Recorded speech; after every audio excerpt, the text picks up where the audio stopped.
بسم الله الرحمن الرحیم. السلام علیکم ورحمت الله وبرکاتو. د ادبي رنگونو یو نوی مرکه سره شمس شینواره ما او د خپل همکار دانش افریدي سره دا مهال په کراچۍ ښار کې میشته د پښتو ادب یو زلمی شاعر عبدالصمد سیاد صاحب سره ناست یو او ډېر زیات خوشحاله یو چې په پښتو ادب کې د زلمي کل هم یو حصه شته او زمونږ د ادبي پاڼې مقصد هم دغه و چې د ادب رنګونه چې څومره هم دي دا نه چې مونږ خپل زاړه شاعرانو پاڼه کې ملمانه کو. مونږ غواړو چې زمونږ د شاعرۍ د ادب په حوالې سره چې کم زلمی کل دی دغه هم چې سکردار وي نو هغه هم وپوښتو.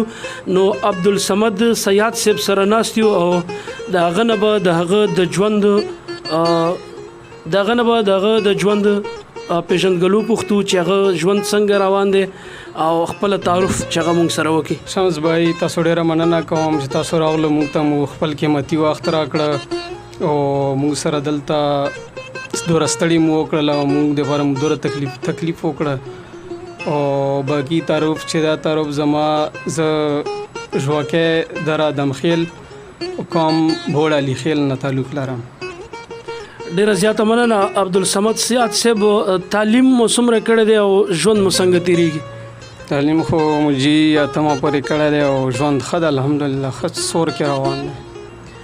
ډیره زیاته مننه عبدالصمد سیاد صاحب. نو ملګرو ته پوښتنه کوو او یوه خبره چې همیشه موږ په خپل پاڼې په حوالې سره کړي د ادبي رنګونو چې کومه زموږ مرکه وي چې موږ د ادب هغه ستوري هم وګورو چې کوم د زلمي کل سره تعلق لري. نو عبدالصمد سیاد صاحب زلمی شاعر دی او د شاعرۍ هڅې کوي او ژوند هم کوي. نو عبدالصمد صاحب تاسو موږ ته دا وایئ چې څومره وخت وشو چې تاسو دغه شاعري شروع کړي؟ یاره جی تقریبا داسې 2003-4 نه شاعري کوم. 2003-4 نه چې تاسو شاعري کوئ یقینا تاسو داسې عمر دی چې بالکل هغه ځوانۍ چې کوم اولنی عمر وي تر اوسه پورې دغه عمر تقریبا د ځوانۍ عمر تاسو شاعرۍ دپاره خوښ کړی دی. یقینا تاسو به ښې شاعرۍ هم لیکلي وي، ښه کلامونه به هم لیکلي وي. او یو سوال یا زه غوښتنه چې زما کومه جوړیږي چې لیک لوست سره سره تاسو د کم شاعر نه زیات متاثره یا کم شاعر مو لوستی دی؟ جی زه خو خپل ځاني چې دا د حمزه باشو ساحل دونه زه ډېر زیات متاثره یم او دو کتابونه هم ډېر لولو. نورم کتابونه خیر ډېرو شاعرانو ټولو چې کوم یو لس ته راځي لولو یې خو دونه زه زیات متاثره یم. ډیره زیاته مننه ملګرو. د شاعرۍ طرف ته به راځو. عبدالصمد سیاد صاحب نه به دغه د کلام نمونه ځکه اورو چې هغه وایي چېرې ما حمزه بابا او ساحل صاحب زیات لوستي نو دغه په کلام کې به هم دغه رنګونو پلوشي شامل وي. نو غواړو چې عبدالصمد سیاد صاحب نه یو کلام نمونه خپلو مینوالو ته ډالۍ شي. خپل غزل نه مخکې یو دوه شعر دي چې نامه مې د پښتون اغیارو داسې کړه بدنامه. واه، نامه مې د پښتون اغیارو داسې کړه بدنامه، اسمان کې چې څه وشي نو بس دی پې بدنامېږي. ډېر الله ډېر الله. او ته ګوره منصوبې کار اغیارو کړي بیا مخکې، ته ګوره منصوبې کار اغیارو کې بیا مخکې او زما د پښتونخوا بچی بچی پې بدنامېږي. ډېر ښه دا شعر بیا ووایه ځکه چې ډېر خوندور شعر دی. ته ګوره منصوبې کار اغیارو کې بیا مخکې او زما د پښتونخوا بچی بچی پې بدنامېږي. ډېر ښه دا غزل دی چې ډېر شوق مې پې د ځان قربانېدو ته پیدا کېږي. ډیر شوق مې په د ځان قربانېدو ته پیدا کېږي او بیا داسې جوړه کله ستا بنګړو ته پیدا کېږي. واه، بیا داسې جوړه کله ستا بنګړو ته پیدا کېږي. او دا غم دې هډو نه کړي چې الله څوک پیدا کړي. دا غم دې هډو نه کړي چې الله څوک پیدا کړي او دا خپله برخه رزق به هغو ته پیدا کېږي. ډېر ښه زبردست. واه. او سپرلی که هر څو شوم شي خدا داسې وطن نه دی. سپرلی که هر څو شوم شي خدا داسې وطن نه دی او ګلونه به دې خامخا کمڅو ته پیدا کېږي. یو ځل بیا دا شعر بیا. سپرلی که هر څو شوم شي خدا داسې وطن نه دی او ګلونه به دې خامخا کمڅو ته پیدا کېږي. واه. او هر دور کې پوهېږو نه چې څه ګناه ترې شوی. هر دور کې پوهېږو نه چې څه ګناه ترې شوی. څوک یو نه یو کارون خو پښتنو ته پیدا کېږي. ډېر زبردست. واه. واه او خبره دومره نه وي خو یو بل پې سره وژني. ډېر ښه. خبره دومره نه وي خو یو بل پې سره وژني. پښتون مې په دنیا کې دی پښتو ته پیدا کیږي. ډېر ښه. بیا یو ځل بیا دا شعر. خبره دومره نه وي خو یو بل پې سره وژني. پښتون مې په دنیا کې دی پښتو ته پیدا پښتو ته کیږي. پیدا کیږي. واه او ډېر خوند کوي چې غټې غټې تورې شي سیاده. ډېر خوند کوي چې غټې غټې تورې شي سیاده او دا ځینې ځینې سترګې خو رانجو ته پیدا کیږي. واه ډېر ډېر. ملګرو تاسو واوریدو د عبدالصمد سیاد صاحب ډېر ښایسته کلام چې پکې د پښتو او د پښتون کام ولس یو فکر پروت دی. ملګرو غواړو چې د عبدالصمد سیاد صاحب سره نور هم د فن د ژوند د ادب په حوالې سره خبرې وکړو او نور هم ته کلامونه واورو. وایي چې د څوارلسو سپوږمۍ شي تر یاد شي چې سپرلی غوټۍ غوټۍ شي تر یاد شي او په اوله کې خو مې تا پسې ژبۍ وه په اوله کې مې په تا پسې ژبۍ وه اوس چې کله مې ژبۍ شي تر یاد شي او زما اوښکې ستا خندا په سپینو غاښو زما اوښکې ستا خندا په سپینو غاښو چې باران سره ګلی شي تر یاد شي. ملګرو موږ ناست یو د عبدالصمد سیاد صاحب سره او ډېر ښایسته کلام تاسو واورېدو. راځو د هغه یو بل کلام طرف ته. خو د هغې نه مخکې د هر شاعر نه موږ دغه سوال کوو چې کوم ځای کې هغه ژوند کوي هغه څه خامخا یو ادبي جرګې سره تړون لري. نو سیاد صاحب دا ووایي چې څه دلته ادبي جرګه ستاسو ادبي دغه شته ادبي جرګه لرئ دلته ټولنه ستاسو شته ادبي ټولنه؟ یاره جی اوس فلحال خو داسې زیات هغه نشته خو مخکې تلو راتلو یې ته صحیح. او دا باچا خان کمیونټي هال کې به څه پروګرامونه وو که نه هغې ته به تلو. نو اوس خو خیر فلحال داسې زیات هغه نشته سره. صحیح. ملګرو سیاد صاحب وایي چې څه موده مخکې دغه ټولنې سره موږ تړون وو خو چونکې هر ځای کې شاعران هم د دغه ستونزو شکار دي چې باقاعده داسې کراچۍ کې شته ټولنې خو شاعران ډېر لرې لرې دي او په کراچۍ کې چې کم شته شاعران دي نو هغو ژوند ژواک هم کوي نو بیا دغسې ټولنو نه ډېر لرې پاتې شي. خو یو سوال بل چې څه کتاب طرف ته مواد تیار کړي کتاب تیاری کوئ کله پکې ټیم لګي؟ فلحال خو یا خیر ټیم به لګي او لګي بس کوشش کوو. نو صحیح. عبدالصمد صاحب انشاءالله چې تاسو کله هم د کلامونه مخ په وړاندې لاړ شي نو زمونږ د ادبي رنګونو پاڼې ملګرو ته د یاد وي چې زمونږ د ادبي رنګونو چې کومه پیله مرکه وه ښاغلي تصور اپریدي صاحب سره نو هغه د ملګرو نه یا مینوالو نه یو ګیله شان لرلې وه او زمونږ پاڼې ته دغه کریډټ ځي چې بیا دانش افریدي او دغه ملګرو یو ښه لټون وکړو او هغه ته یو کتابي شکل باندې یو کتاب هم موږ چاپ کړو. نو غواړو چې تاسو کلامونه هم تیار شي او ان شاء الله تاسو ته هم داسې وخت راشي چې تاسو به هم د کتاب یو ټولګه بیا په مارکیټ کې راځي. بل کلام طرف ته به راځو. عبدالصمد سیاد صاحب یو کلام را سره بل شریک کړي. ډېره مننه. جی غزل ده چې ته یې صفت کوه خو مونږ ورته خواږه نه وایو. ته یې صفت کوه خو مونږ ورته خواږه نه وایو. خدای حرام کړي دي شراب دی ورته ښه نه وایو. ډېر ښه. خدای حرام کړي دي شراب دی ورته ښه نه وایو. ورته ښه نه وایو چې اوږده نه وي تیره نه وي په زړه نه ښخېږي. چې اوږده نه وي تیره نه وي په زړه نه ښخېږي.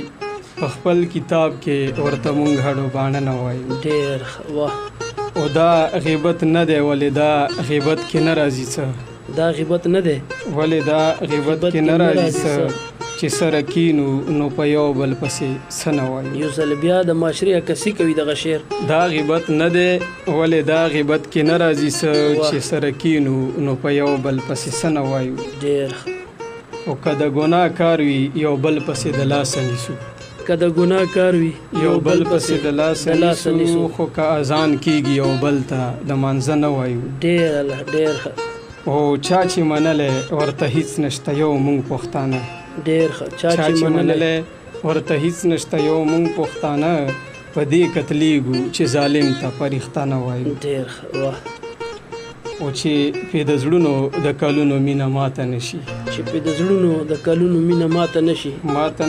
او سیا د دې ته دیدار نه وایو لیده نه وایو. ډېر ښه. سیا د دې ته دیدار نه وایو لیده نه وایو. ملګرو څنګه چې موږ خبره وکړه چې عبدالصمد سیاد صاحب وایي چې ما حمزه بابا لوستلی دی یا ما ساحل صاحب او نور شاعران لوستلي نو که دغه شعرونو باندې تاسو نظر واچوئ نو د معاشري عکاسي کوي په چاپیرچل کې چې پښتون ولس یا پښتون کام کم د غلطیو سره مخ دی یا زمونږ په معاشره کې چې هغه کارونه چې مونږ ورته حق خبره باندې ګوته نه نیسو نو هغه عکاسي کېږي. ډېره زیاته مننه.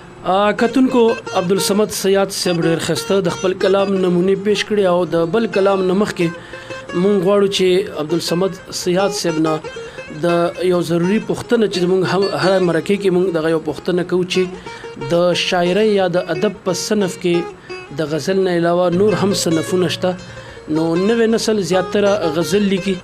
غزل چونکې اهم رول دی د ادب د شاعرۍ خو بیا هم نور صنفونه هم شته نو سیاد صاحب دا راته ووایي چې د غزل نه علاوه په نور صنف باندې څه کار کوئ یا شوق لرئ یا صرف غزل لیکئ فوري طور؟ یاره جی خوښ خو مو هر څه دي که نظم وي او که غزل وي او که هر څه وي خو فلحال خو زه غزل لکه غزل باندې ما توجه ډېره وي غزل لیکم.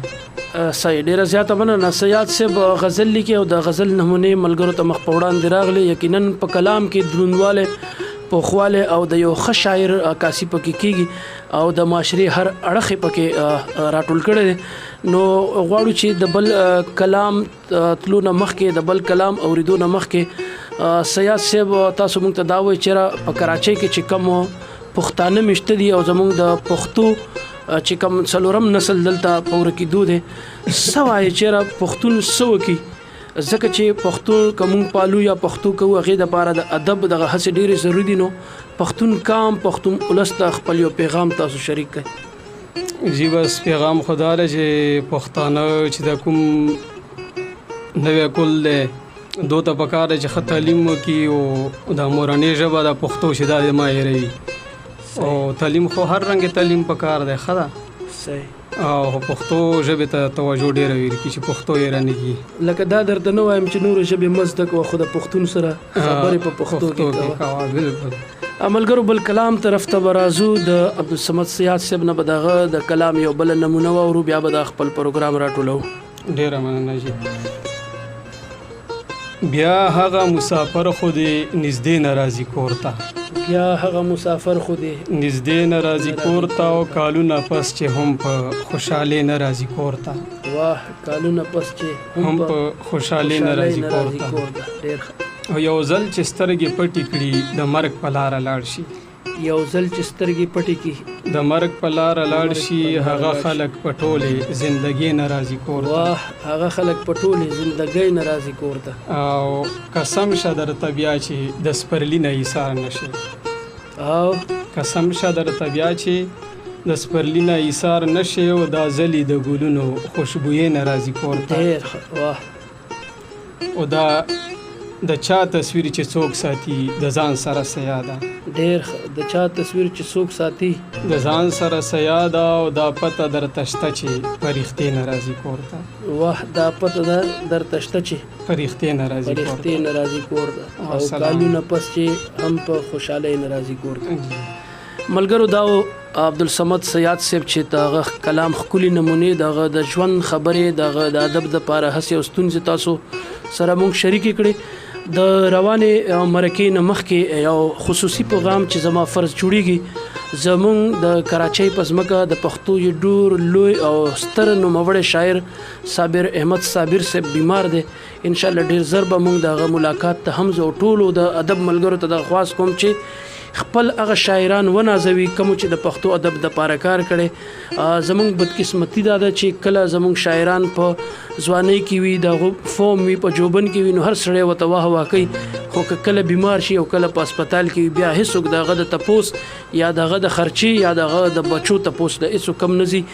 دا زمونږ سره یو غټه المیه ده. غواړم چې د ادبي رنګونو دغه پاڼې باندې چې څومره هم کتونکي زمونږ دغه پیغام ګوري زما ورته دغه خواست دی چې صابر احمد صابر صاحب یو ډېر غټ نوم د پښتو ادب په حوالې سره په کراچۍ کې بیمار پروت دی نو ملګري دې ورته د صحت دعاګانې وکړي او که څوک هم ورسره مرسته کولی شي نو زمونږ په پاڼه باندې تاسو رابطه وکړئ. ستاسو پیغام به نیغ تر نیغه صابر احمد صابر صاحب ته رسي. د روانې مرکې پورې به د اجازت غواړو خپل کوربه همکار دانش افریدي او ډاکټر جعفر غني صاحب دغه مرستې او دغه ټولو ملګرو نړۍ مننه کوو چې وخت راکړو او په اخره کې د عبدالصمد سیاد صاحب یو ځل بیا مننه چې خپل وخت راکړو او موږ ته دومره مېلمستیا راکړه د راتلونکي مرکې پورې د الله په امان.